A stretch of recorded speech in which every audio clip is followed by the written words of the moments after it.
A'udzubillahi minasyaitonirrajim. Bismillahirrahmanirrahim. Assalamualaikum warahmatullahi wabarakatuh.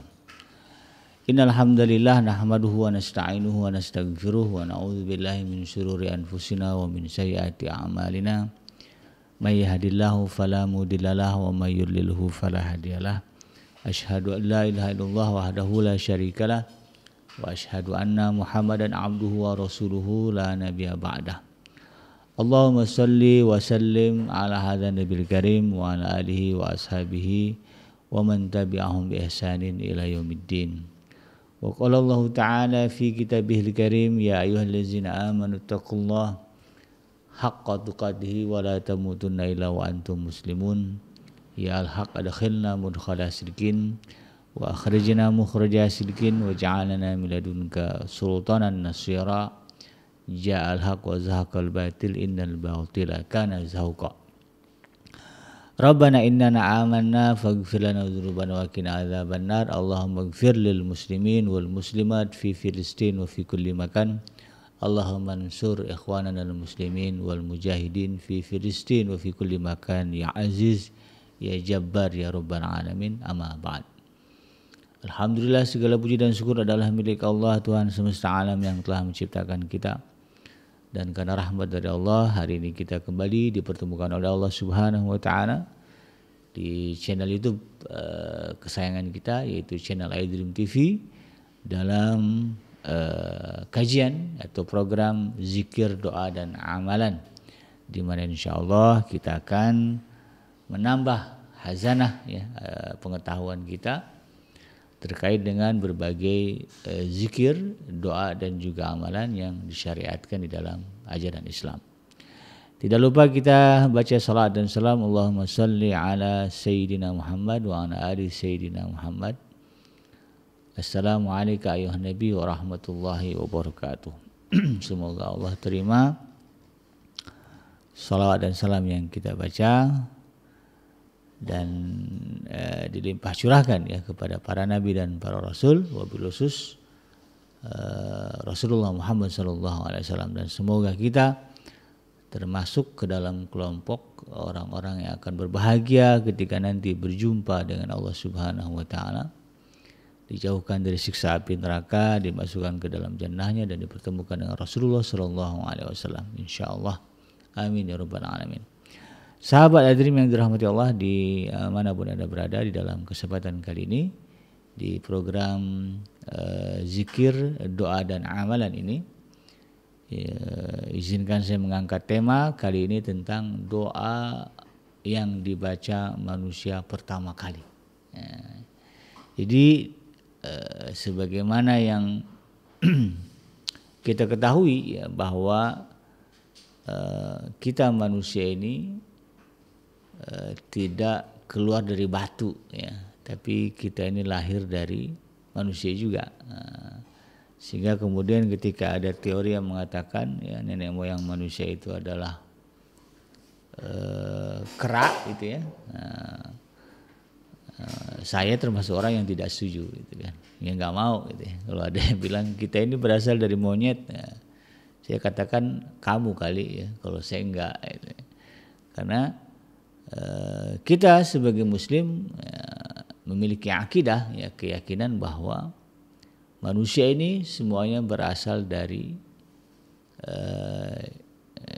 dua jiwa yang Allah persatukan, yaitu Nabi Allah Adam alaihi salam. Ini sebagaimana yang difirmankan Allah di dalam Al-Quran, bahwa Allah Subhanahu wa Ta'ala menegaskan di dalam surah Ali Imran ini Allah Subhanahu wa Ta'ala, dalam surah An-Nisa di dalam surah An-Nisa yang pertama, ini sebagai dalil bagi kita, akidah kita ketika ada yang mengatakan manusia ini sumbernya, pokoknya selain daripada Nabi Allah Adam, asal-usul manusia ini bukan dari Nabi Adam. Ketika dia berusaha meyakinkan kita dengan teori Darwin misalnya, yang mengatakan nenek moyang manusia asalnya ya sama dengan monyet begitu, maka sebagai seorang muslim ya kita tidak boleh menerima ya. Karena di sini di dalam Al-Qur'an dalam surah An-Nisa ditegaskan ayat yang pertama ya. A'udzubillahi minasyaitonirrajim. Ya ayyuhan nasu taqu rabbakumul ladzi khalaqakum min nafsin wahidah wa khalaqa minha zawjaha wa batsa minhuma rijalan katsiran wa nisaa. Hai manusia, bertakwalah kalian kepada Tuhan. Bertakwalah kamu kepada Tuhanmu yang telah menciptakanmu dari diri yang satu. Jadi asalnya Allah Subhanahu wa taala menciptakan manusia itu satu ya. Ya, secara fisik ya. Jadi fisik manusia wujud fisik manusia itu pertama kali itu adalah satu ya. Siapa manusia yang pertama kali diciptakan itu? Itulah Nabi Allah Adam alaihissalam. Kemudian Allah katakan wabatsa minhuma, ya setelah jadi satu lalu kemudian diciptakan pasangannya ya, yaitu Sayyidah Hawa ya. Lalu kemudian keduanya ya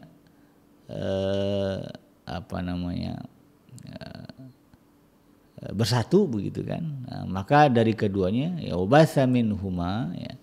Lalu kemudian kami jadikan ya dari pasangannya ya, dari keduanya wa khalaqa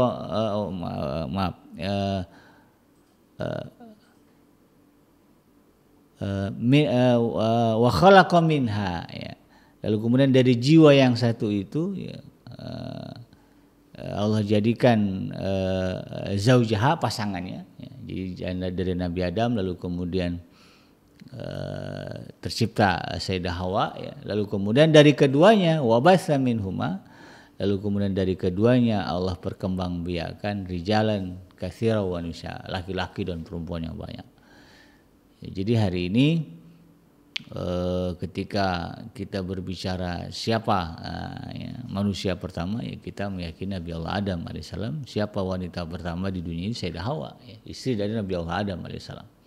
Dan dari keduanya kemudian Allah katakan wabatsa minhuma rijalan katsiran wa nisaa, dan dari keduanya lahirlah laki-laki dan perempuan yang banyak. Nah, ini juga satu isyarat ya bahwa Allah tidak menerima gender selain dari laki-laki dan perempuan. Ya, yang disebutkan di sini adalah wabatsa minhuma rijalan katsiran wa nisaa. Anak cucu Nabi Allah Adam itu jenis kelaminnya cuma dua, laki-laki dan perempuan. Tidak ada gender atau jenis kelamin ketiga, keempat, apalagi kelima ya.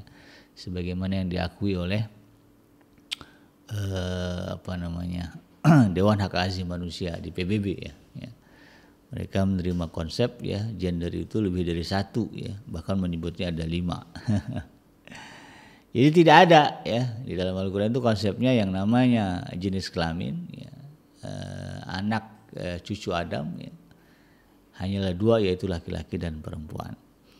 Jadi ini satu penekanan bahwa memang ya, kita semua adalah ya, lahir dari Nabi Allah Adam alaihissalam. Nah, sahabat Adrim yang dirahmati Allah, ketika kita berbicara Nabi Allah Adam alaihissalam, maka kemudian ya, kita disuguhkan ya cerita tentang sosok Nabi Allah Adam alaihissalam ya, dan yang menjadi sorotan adalah ya, peristiwa bagaimana Nabi Allah Adam alaihissalam diciptakan oleh Allah, lalu kemudian dia tinggal di surga ya, diberikan pasangan, lalu kemudian bagaimana terjadinya pengusiran, ya bukan pengusiran ya, Nabi Allah Adam alaihissalam kemudian dikeluarkan ya, diturunkan ya dari surga ke bumi. Jadi point of view dari kisah Nabi Allah Adam alaihissalam itu ya, lebih kepada bagaimana kehidupannya ketika beliau berada di dalam surganya Allah Subhanahu wa taala satu ketika dahulu. Dan dari kisah itu ya, yang menjadi sorotan utama adalah bagaimana Nabi Allah Adam alaihissalam ya, kemudian dia berdosa kepada Allah Subhanahu wa taala. Jadi keingkaran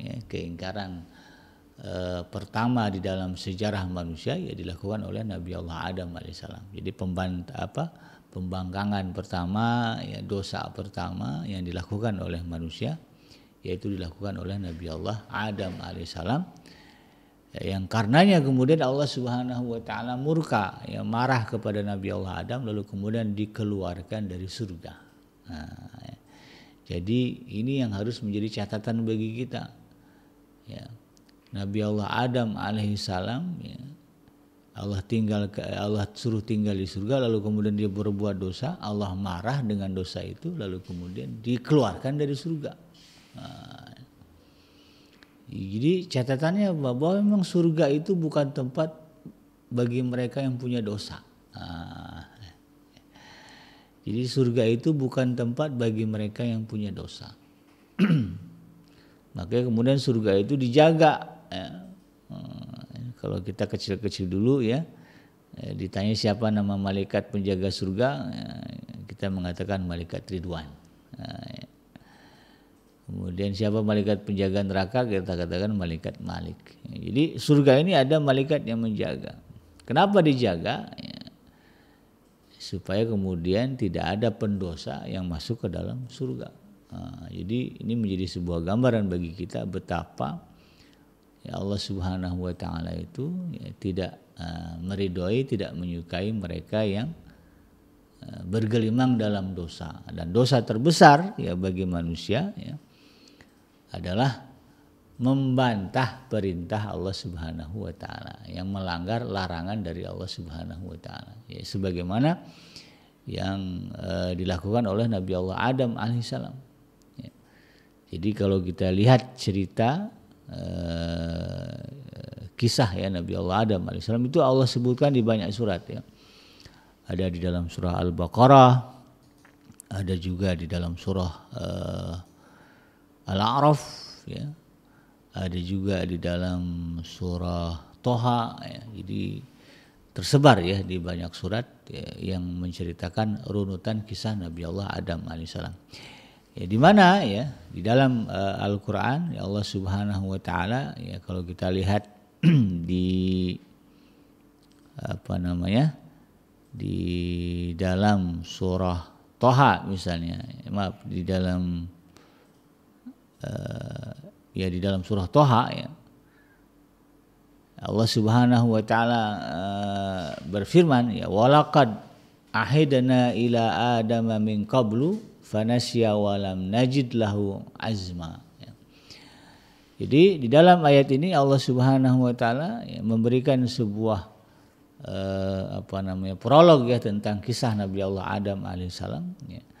Ya, dan ini menjadi poin sebetulnya bagi kita tentang apa sebetulnya kelemahan, ya, atau kesalahan dari Nabi Allah Adam alaihissalam. Jadi kata Allah Subhanahu wa taala di dalam surah Toha, ya, ayat yang ke-115 ini, ya, Allah mengatakan walaqad ahidna ila adama min qablu, ya. Sungguhnya kata Allah Subhanahu wa taala telah kami perintahkan kepada Adam dahulu.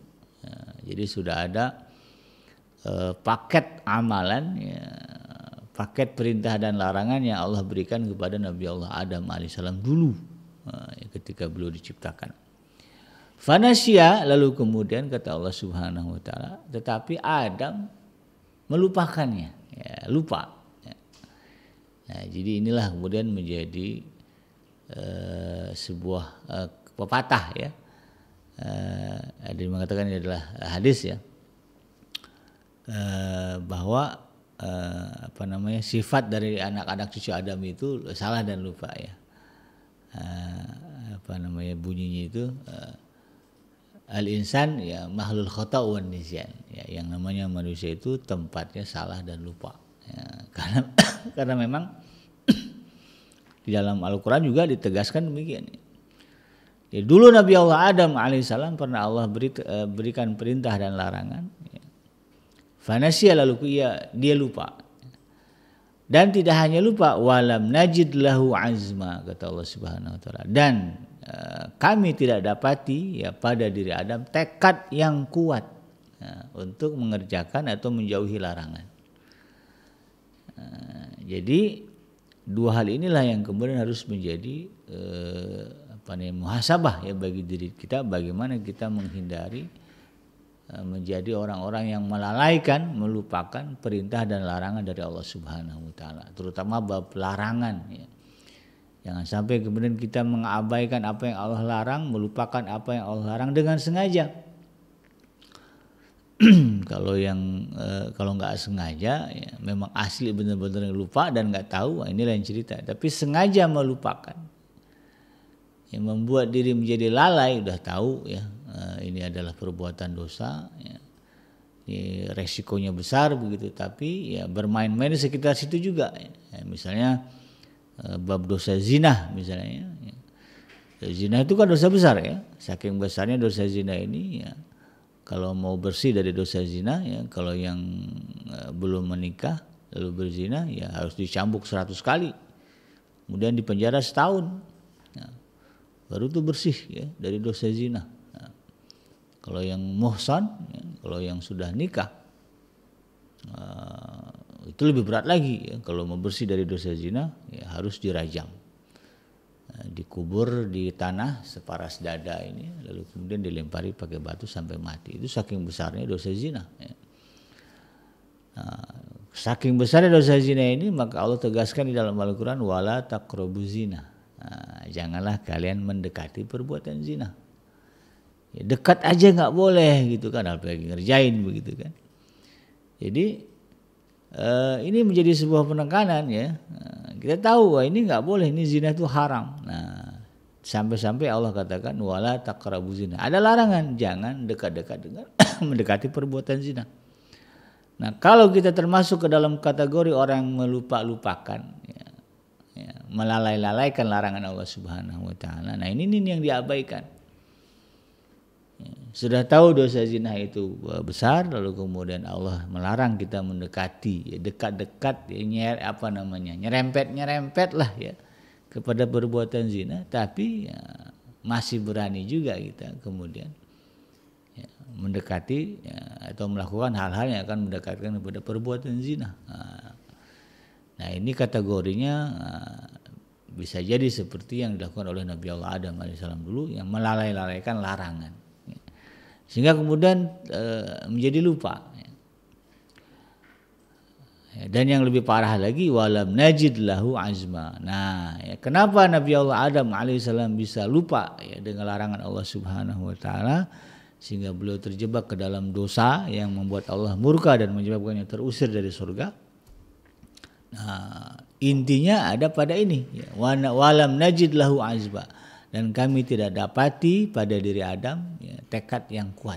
Nah, jadi azamnya tidak ada ya, atau lemah. Kalau di sini walam najid lahu azma, kami tidak mendapati Adam punya azam, nggak ada keinginan yang kuat dari dalam diri dia untuk menjauhi larangan Allah, sehingga kemudian jadilah dia lupa. Nah, jadi ini pelajarannya adalah kita ya, harus tahu betul apa yang Allah Subhanahu wa taala larang.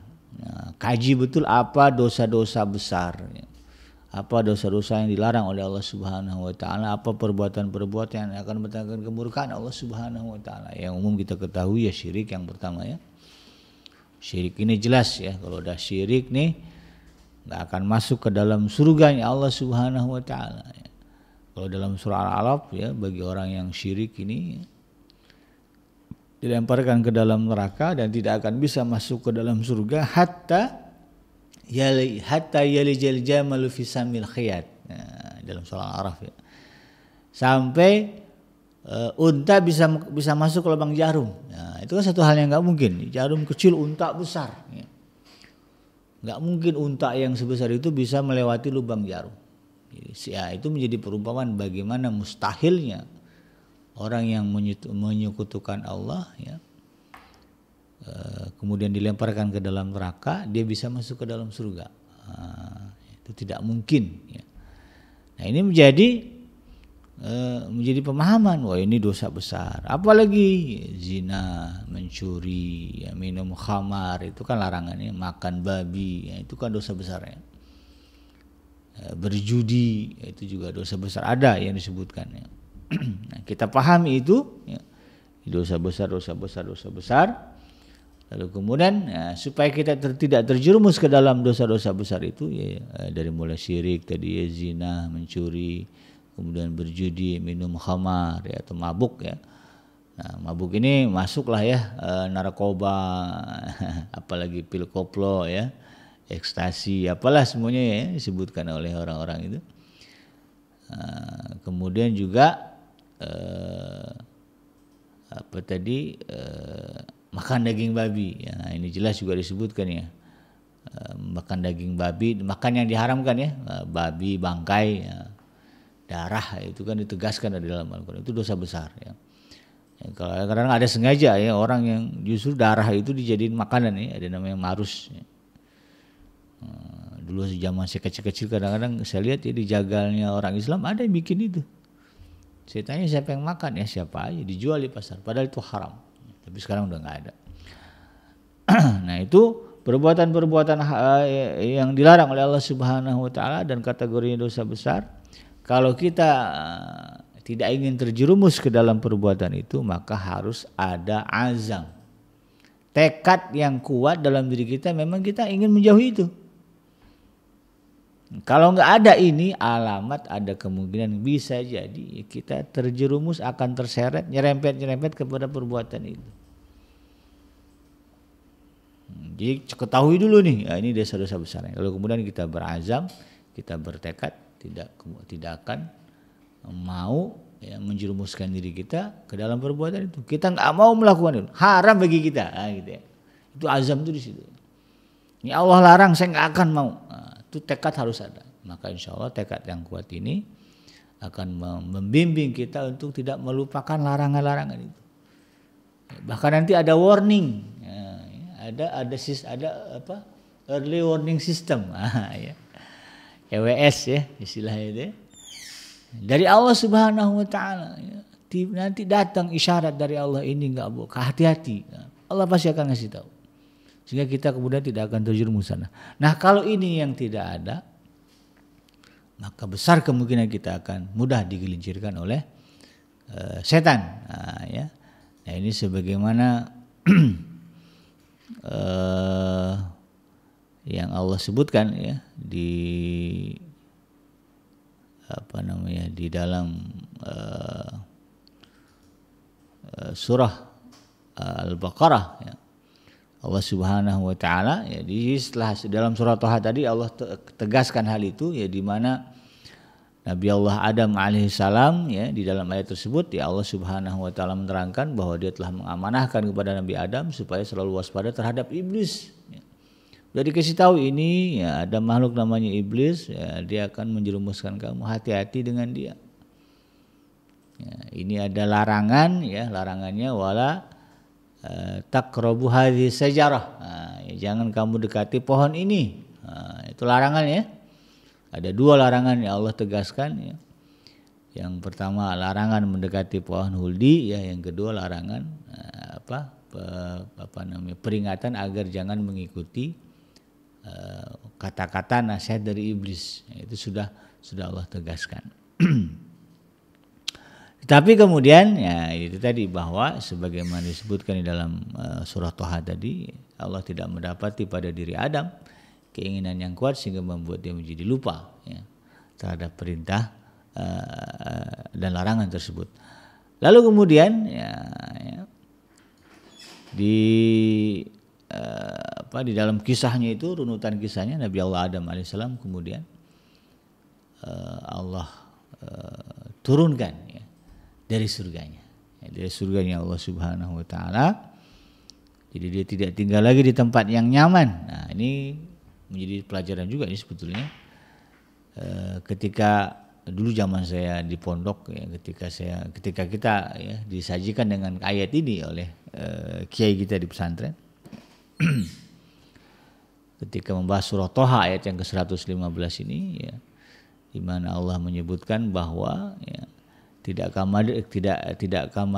kami dapati pada diri Adam itu azam yang kuat ya. Lalu kemudian kita tanya lagi ya, saya nanya tuh ke kiai, kenapa itu tidak gitu, kenapa bisa begitu, kenapa Adam tidak memiliki keinginan yang kuat? salah satu faktornya adalah bahwa Nabi Allah Adam alaihissalam tinggal di surga yang penuh dengan kenikmatan. Nah, surga itu kan tempat yang enak ya. Surga yang tempat yang penuh dengan kesenangan-kesenangan, kenikmatan-kenikmatan. Ya, tempat yang nyaman lah begitu ya. Nah, bisa jadi ya itulah yang kemudian menyebabkan Nabi Allah Adam alaihissalam menjadi lalai. Tidak punya tekad yang kuat untuk menjauhi larangan Allah Subhanahu wa taala. Dan memang faktanya kalau kita perhatikan hari ini banyak orang yang kalau diuji dengan kesusahan dia kuat. Ya, rajin ke masjid, ya, rajin tilawah, zikirnya rutin gitu, tapi begitu kesusahan berganti dengan kesenangan, ya, naiklah ya. Pangkatnya, kedudukannya, banyak hartanya, nah, itu kadang-kadang umum ya, banyak yang tergelincir. Nah, ya. Berubah tabiatnya, berubah sifatnya. Ya dulu perasaan sebelum jadi pejabat ya, sebelum mendapat fasilitas banyak dari negara ya, dengan kita humble. Nah, tetapi kemudian ketika sudah punya jabatan, banyak fasilitas, ya, kayaknya nggak kenal sama kita gitu ya. Itu sering terjadi. Ya. Dan memang itulah ya, sifat ya, dari kehidupan dunia, kesenangan dunia ya, itu bisa melemahkan dan melalaikan kita. Jadi bagaimana Nabi Kenji? Apakah kita jangan jadi orang yang kaya itu? Bukan, maksudnya jangan cintai kekayaan. Ya kaya boleh, bagus ya. Karena kita juga perlu kekayaan untuk menjalankan perintah Allah Subhanahu wa taala. Contohnya haji ya. Ya, haji kalau di Indonesia, dari Indonesia ke Mekah sana kan jauh ya. Nah, itu harus naik pesawat. Ya, pesawat itu nggak ada yang mau dibayar pakai daun ya. Harus dibayar pakai uang. Nah, maka harus kita punya uang untuk ongkos itu. Nah, itu ya, makanya jangan alergi dengan kekayaan. Tetapi yang paling penting adalah jangan cintai kekayaan. Karena kalau sudah cinta kekayaan jatuhnya itu hubud dunia. Ya, hubud dunia itu ya kalau udah hubud dunia biasanya kalau dalam hadisnya wa karahiyatil maut ya, dia akan takut dengan kematian. Nah, sementara orang-orang Islam itu justru ya, kematian adalah hal yang dinanti-nanti ya, karena dunia ini melelahkan ya. Ya, bagi orang beriman istirahat itu nanti setelah mati gitu ya. Makanya kematian itu satu hal yang sangat dinantikan oleh orang yang beriman. Nah, sahabat hadirin yang dirahmati Allah ya, terkait dengan hal ini ya, Allah Subhanahu wa taala kemudian ya, mengabarkan di dalam surah Al-Baqarah ya, bahwa memang semurka-murkanya Allah Subhanahu wa taala kepada manusia, tetapi rahmat Allah, kasih sayang Allah, ampunan Allah lebih luas daripada kemurkaannya. Nah, itu ada hadisnya ya, menyebutkan seperti itu. Bahwa ampunan Allah, rahmat Allah lebih luas daripada kemurkaannya. Apa buktinya? Ya sudah sedemikian marahnya Allah Subhanahu wa taala kepada Nabi Allah Adam ya, karena udah jelas-jelas ya nih, apa kurangnya dikasih tempat yang enak, nah, gitu ya. Kemudian karena kesepian dikasih pasangan, ya, teman lah gitu ya. Nah, lalu kemudian apa lagi? Ya, nggak ada limit ya, nggak ada Allah kasih kamu akan tinggal sekian tahun, nggak ada. Memang ya Nabi Allah Adam menyangka akan dia tinggal lama di situ selamanya begitu kan. Jadi Allah nggak ngasih tahu ini kamu tinggal di sini 10 tahun, nanti 10 tahun pergi ke sana, nggak ada. Kan betapa baiknya Allah Subhanahu wa taala kepada Nabi Allah Adam alaihissalam. Nah, lalu kemudian Allah hanya minta jangan dekati pohon ini, jangan ikuti nasihat setan atau iblis. Dua ya permintaan yang Allah kasih. Nah, sementara kenikmatan yang Allah beri banyak. Tapi faktanya kemudian Nabi Allah Adam alaihissalam justru melanggar ya, apa yang Allah larang tadi ya, sehingga kemudian menyebabkan kemurkaan Allah dan diusirlah ya, dikeluarkan beliau dari surga ya, saking marahnya Allah begitu kan. Tetapi ya, meskipun Allah Subhanahu wa taala murka ya, kepada Nabi Allah Adam alaihissalam ya, sifat Rahman ya, dan Rahimnya Allah Subhanahu wa taala lebih luas, lebih besar ya. Nah ini dikisahkan ya, disebutkan di dalam surah Al-Baqarah ya, di ayat yang ke-36 hingga ayat yang ke-37, Fa'azallahuma syaitanu anha fa'akhrajahuma mimma kana fi wa qulna habitu ba'dukum li ba'din adu walakum fil ardi mustaqarru wa mata'un ilahin. Ya. Lalu setan menggelincirkan keduanya darinya, menggelincirkan keduanya darinya dari dua larangan dari dua permintaan Allah ya. Jangan dekati pohon ini, jangan ikuti nasihat setan begitu kan. Nah, sehingga kemudian keduanya dikeluarkan dari segala kenikmatan. Ya. Ketika keduanya ada di sana ya di surga. Ya. Wa qulna, lalu kemudian kata Allah Subhanahu wa taala, kami berfirman ya, turunlah kamu ya, sebahagian turunlah dari surga itu ya. Sebagian kamu menjadi musuh bagi sebagian yang lainnya, serta bagi kamu ada tempat tinggal dan kesenangan di bumi sampai waktu yang ditentukan. Jadi terusirlah dari surga karena pelanggaran tadi ya, karena dosa tadi. Ketika sudah sampai di dunia ya, karena luasnya rahmat Allah dan ampunan Allah Subhanahu wa taala, dikabarkan di sini ayat yang ke-37, fatalaqqa Adamu mir rabbih kalimatin fataba alaihi. Ya, kemudian Adam menerima beberapa kalimat dari Tuhannya. Jadi Allah Subhanahu wa taala walaupun murka kepada Nabi Allah Adam, tapi kemudian Allah Subhanahu wa taala memberikan bimbingan, petunjuk, ini loh ya cara kamu kemudian bertaubat ya, atau minta ampun kepada Tuhan kamu. Ya. Ini loh caranya supaya kamu kemudian bisa menghilangkan kemurkaan Allah Subhanahu wa taala. Ya. Menebus kemurkaan Allah itu begini caranya. Ya disebutkan. Ya fataba alaihi, lalu kemudian Allah Subhanahu wa taala menerima taubatnya. Innahu huwa tawwabur rahim, karena pada dasarnya Allah Subhanahu wa taala itu adalah zat yang Maha penerima taubat lagi Maha penyayang. Nah, jadi dari sinilah ya sahabat Adrim yang dirahmati Allah, kita punya pengetahuan bahwa ada doa ya, yang pertama kali dibaca oleh manusia ya, di alam dunia ini dalam sejarahnya. Nah, inilah doanya. Apa doanya? Apa kalimat yang diterima oleh Nabi Allah Adam alaihi salam ya, ketika beliau ya melakukan kesalahan kemudian diusir dari surga.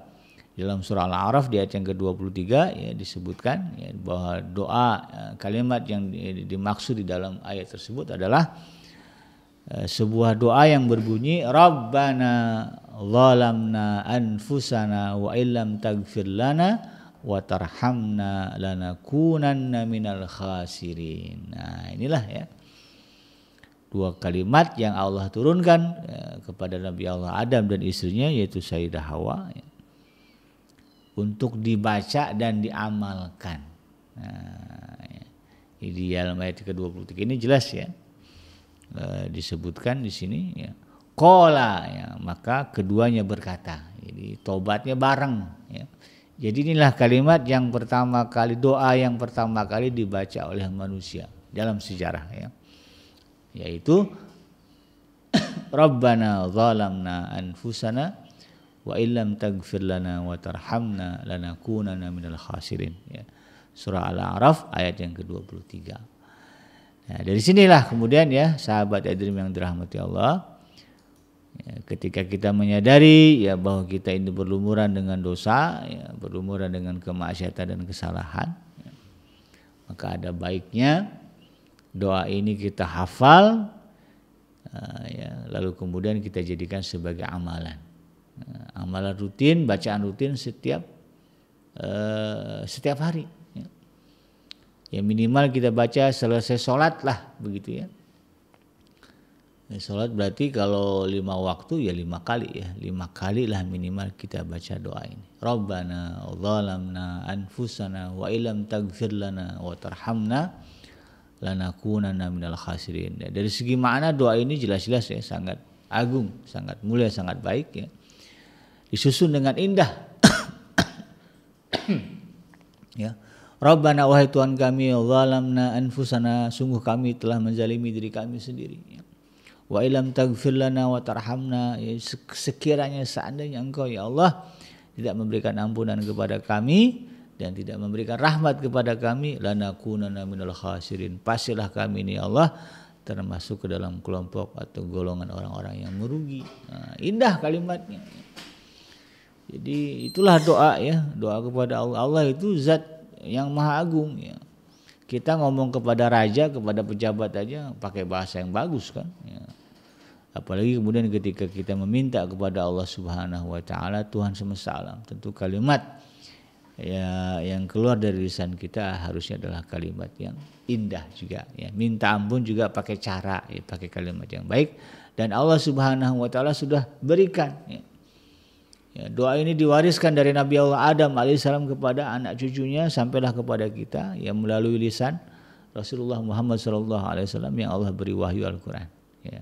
Jadi ini bagian dari rahmat Allah Subhanahu wa taala kepada kita ketika kita menyadari bahwa diri kita berlumur dengan dosa, dengan kemaksiatan. Mungkin ada di antara kita yang merasa pernah terjerumus ya ke dalam dosa-dosa besar ya, yang saya sebutkan tadi di awal ya.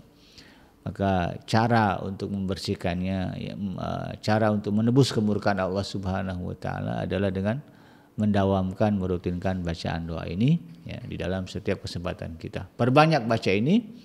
Rabbana zalamna anfusana wa illam taghfir lana wa tarhamna lanakunanna minal khasirin. Diresapi, dihayati, disadari bahwa memang kita lemah, kita banyak dosa kepada Allah Subhanahu wa taala, maka insyaallah ya dulu saja ya setelah Nabi Allah Adam alaihissalam ya membaca kalimat ini ya, fataba alaihi, maka Allah menerima taubatnya. Jadi doa ini terbukti manjur ya dibaca oleh Nabi Allah Adam, dan kemudian Allah Subhanahu wa taala menerima taubatnya. Sehingga kemudian beliau mendapatkan keridhaan Allah kembali ya. Maka Allah akan mengembalikannya ke dalam surganya. Kembali lagi ke surga yang dulu pernah ditinggali. Nah, dan jadi pelajaran bagi kita ya, Nabi Allah Adam alaihissalam saja ya sudah tinggal di surga, berbuat dosa, mengundang kemurkaan Allah, Allah usir ya, keluarkan dari surga. Nah kita nih belum masuk ke dalam surga, masih di alam dunia. Lalu kalau kita berbuat kemaksiatan, berbuat dosa, ya, melakukan dosa besar, mau kemana kita? Yang udah di surga aja dikeluarin begitu kan. Apalagi kita yang belum, yang mau pengen masuk ke surga gitu kan. Lalu kemudian kita ya kemudian hidup kita lebih banyak dosa dan maksiat, ya bagaimana akan masuk ke sana? Nah, ini harus menjadi kesadaran bagi kita semuanya. Demikian sahabat Adrim yang dirahmati Allah, mudah-mudahan bermanfaat. Ya, dan menjadi amalan ya bagi kita semuanya. Yang benar datang dari Allah Subhanahu wa taala, dan yang salah semata-mata lahir dari kealfaan dan kehilapan saya pribadi. Saya bikin pamit undur. Subhanakallahumma rabbana wa bihamdika asyhadu an la ilaha illa anta astaghfiruka wa atubu ilaik. Alhamdulillahirabbil alamin. Wassalamualaikum warahmatullahi wabarakatuh.